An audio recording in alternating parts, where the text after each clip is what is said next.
ఏడుపాయల వనదుర్గా భవానీ మాతకు శుక్రవారం నర్సాపూర్ ఎమ్మెల్యే వాకిటి సునీత లక్ష్మారెడ్డి మొక్కు చెల్లించుకున్నారు. మెదక్ జిల్లా కొల్చారం మండల పరిసర ప్రాంతంలో వెలిసిన శ్రీ వనదుర్గా భవానీ ఆలయాన్ని శుక్రవారం నర్సాపూర్ ఎమ్మెల్యే వాకిటి సునీత లక్ష్మారెడ్డి, మాజీ ఎమ్మెల్యే మదన్ రెడ్డిలు సందర్శించారు. ఈ సందర్భంగా ఆలయంలో ప్రత్యేక పూజలు నిర్వహించి తల్లి దీవెనలు అందుకున్నారు. అనంతరం వారు మాట్లాడుతూ, గత అసెంబ్లీ ఎన్నికల సమయంలో నర్సాపూర్ నియోజకవర్గంలో బీఆర్ఎస్ పార్టీ అభ్యర్థి వాకిటి సునీత లక్ష్మారెడ్డి విజయం సాధిస్తే ఆమె చేత శ్రీ ఏడుపాయల వనదుర్గా భవానీ మాత ఆలయంలో 101 కొబ్బరికాయలు కొట్టేస్తామని మొక్కుకున్నారని, నేడు కార్యకర్తల కోరిక మేరకు ఆ మొక్కు చెల్లించుకున్నామన్నారు.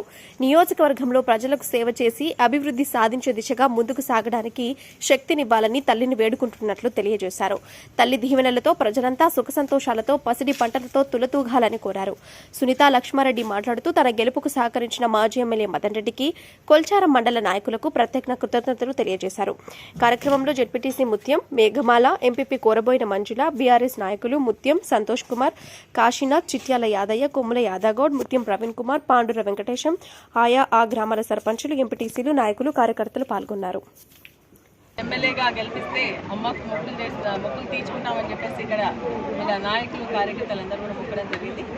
మరి 101 కొబ్బరికాయ, అదేవిధంగా 50 కొబ్బరికాయలు మరి వెంకటేశ్వరి, మల్లదేవి గారు, నరసింహ గారు వారి ఆధ్వర్యంలో ఈ కార్యక్రమం నిర్వహించడం జరిగింది. అమ్మ దర్శనం చేసుకోవడం జరిగింది. ఎమ్మెల్యేగా గెలిపించినప్పుడు మరి మళ్ళీ ప్రజాసేవ చేసేటువంటి, ప్రజలకు ఎటువంటి ఇబ్బందులు లేకుండా వారికి అన్ని విధాలుగా అందుబాటులో సేవ చేసేటువంటి శక్తిని ఇవ్వాలని, ఆ విధంగా అందరూ సహకరించాలని నేను దుర్గాబాయి మాటకు కోరుకోవడం జరుగుతుంది. అదేవిధంగా కూడా సహకరిస్తూ కూడా ప్రచారంలో తిరిగి అదేవిధంగా ప్రతి ఒక్క కార్యకర్త నాయకులు కూడా తనే ఒక ఎమ్మెల్యే క్యాండిడేట్ భావించి మరి ఈ రోజున గెలుపు చేయడం జరిగింది.